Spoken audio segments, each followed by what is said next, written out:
Hi, everybody. Welcome back. We are here for another one of your questions about work. And today we have a topic around which we circle in different ways, which is startups and VC funding. And for those of you who are joining for the first time, I'm Roy. I'm a startup investor in the future of work.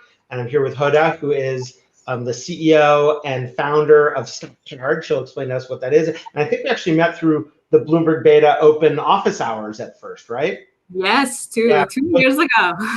On the internet. No, but then you've kept in touch, and that's been awesome. And so the question today is, how can I be the kind of founder who a VC wants to invest in? Would love to hear your view, and I'll share mine. Yeah, perfect. Thanks, Roy, for having me here. Yeah, founder and CEO of Stockcard. And yeah, this idea of what kind of a founder I should be in order to get funded from VCs came about as I was getting ready to raise our seed round for our company.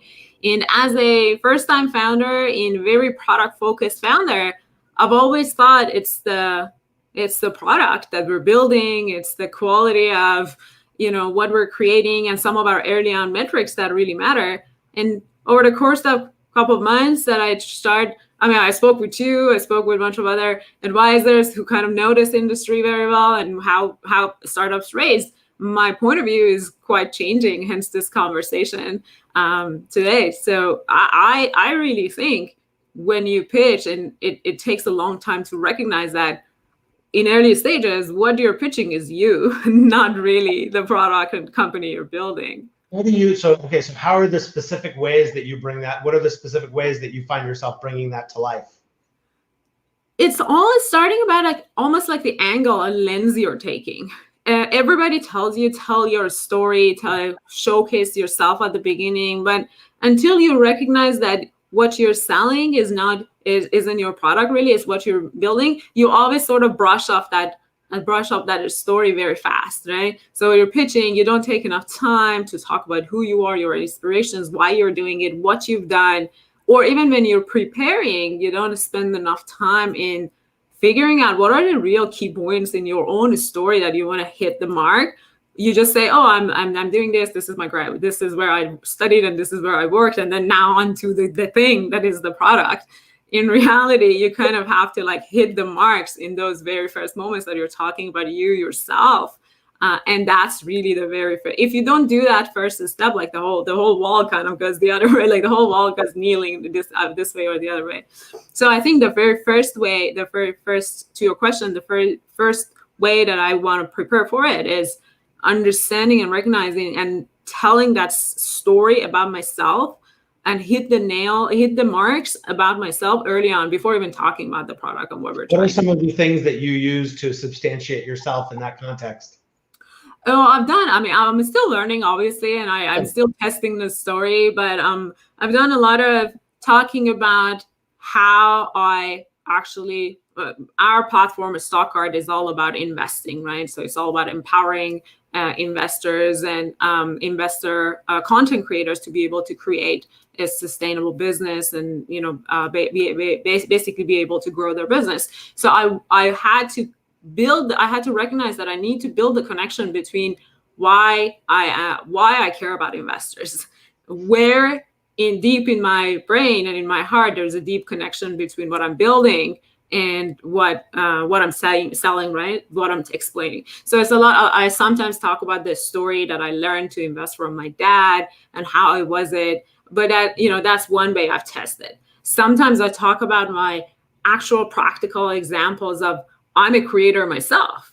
I create a YouTube video every day. I go on podcast every day. I write a newsletter. It's all about finance, and I talk about my own pain point. So it's almost like figuring out why this thing matters so much, and I'm trying to test all these different angles to telling the story. Yeah, I mean the idea of testing is obviously so core to how any of us figures any of this out. The two things that I've seen that can also contribute is one, what you say about yourself is never as powerful as what somebody else is willing to say about you. And this is the role of the introducer in substantiating some fact about you when they introduce you to an investor or anybody. And the other is, I find that if you signpost for someone in conversation like, I'm about to tell you my story, then they shut down, right?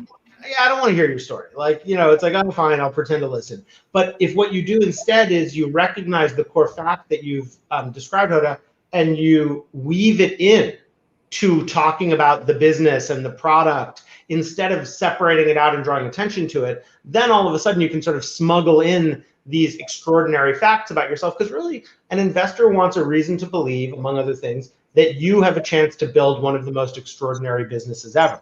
And so you can drop the facts along the way that create the impression, that substantiate, provide evidence for that, then then the rest of it often clicks into place.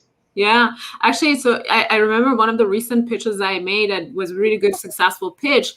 To your point, as I was explaining, I kind of like talked about, I meet with our users every month in this meet and greet session, and then I learn about them, and I keep like talking about how I connect to users and how I connect my experience with the user's experience, and then the investor sitting on the other side is like, those are the exact right things that a founder needs to do so that we can believe in that company. So to your point, it was all about like, I didn't just say, we do a lot of work to get to know the users. I said, I personally meet with users every month because I really want to understand their point of view, right? Like this is it. So to your point, yeah, it's right on. It's basically trickle in your presence and ability to build whatever you're building within the pitch. Yeah, you weave it in. Anything else you want to share before we wrap? Well, I think for me, the reason I wanted to be on this conversation and share with you is like this aha moment of for many months, I was always focusing on KPIs and talking about our growth and talking about our what we've built and how great it could be. And then just recently, I realized it doesn't matter. I just need to talk about why and who I am and what, that's what they're investing in. Our product is just so early on. Whatever success, it's secondary to who you are as a founder. I think that's one of these essential truths that's so hard to get our heads around in Startup Plan, but I think you've described it really well. And I appreciate that for everybody, who's watching. The reason we say this is not advice is because neither of us is saying, here's what you should do in your circumstance. In fact, Hoda is describing a process of testing it out herself. And I think joining you on that learning journey is what this is all about. And so thank you very much and good luck and to be continued. Thanks so much.